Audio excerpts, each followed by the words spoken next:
Hi everybody, it's Nick. It's a beautiful day.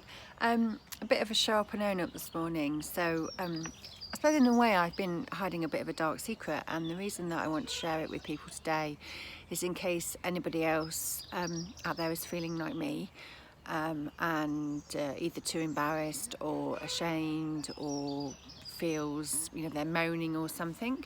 I thought it might help to know that you're not alone. So it's about the menopause, but I think it's about life as well. So it's been going on for about 2 years now, my menopause, and I really am getting some of the best medical help that there is out there, through a private consultant who brings research back from Harvard and all kinds of places, and I'm doing lots of natural stuff and all the rest of it. And at each stage you kind of think it can't get any worse, and then it does.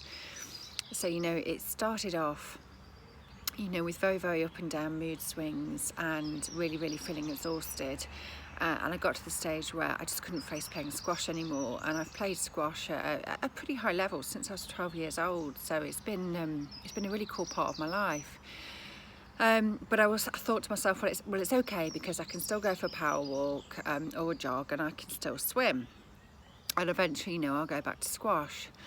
And you think at that point it can't get any worse, and then it does. And then it gets to the point where I'm too exhausted to run or power walk anymore, but I can still get in a pool, so I can still swim, so that's okay. And then it gets to the point where I'm finding swimming difficult. So I didn't go swimming to the lake on Sunday morning, and it was crap weather and it was grey and cold, and that does always make it more difficult because the water's going to be cold. But the truth of it was I was actually too exhausted. And people probably think that I'm at home working my arse off most days, and that's actually not true.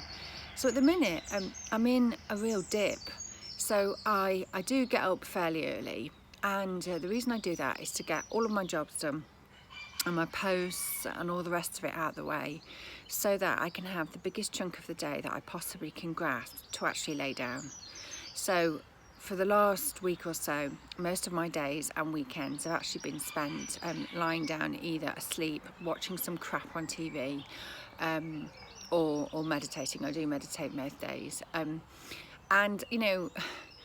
I've never been one to spend all day just laid down watching crap on TV. And it's a little bit like, each time you can't think it gets any worse, it does, because I'm just so exhausted. Now, I am going to go for a swim this lunchtime, probably a very slow and not a very fast swim. But no matter what, I'm going to go. Now, that means that tomorrow I might be really, really exhausted, and I might go back to bed after I've taken the children to school, I don't know. But the reason I'm sharing this is because I don't want other people feeling inadequate, or that they're perhaps not telling anybody that they feel like this. And I know the menopause is different for everybody, and a lot of people won't have any of this, and you won't need to worry about it. But for the few people, or however many there are, we don't know how many there are, because I think that most women have been misdiagnosed and simply told they've got depression, or even worse, just told to get on with it. And I do strongly believe that there is a link between suicides in middle-aged women and the menopause. When you get the mood swings and the dark days, they are really bad. And although I wouldn't say I'm clinically depressed, I would say that not being able to be who I am, not being able to get out, I'm feeling so, I don't know if inadequate's the right word, but exhausted to really do anything of things that I love.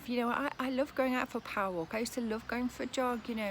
Squash just the smell of a squash court used to raise my mood. I couldn't wait to get into a pool or lake, and now I'm using every single bit of motivation I can muster to enable myself to do that, because my body is just so exhausted. I cannot tell you, the fatigue is just excruciating, and that in itself does get you down.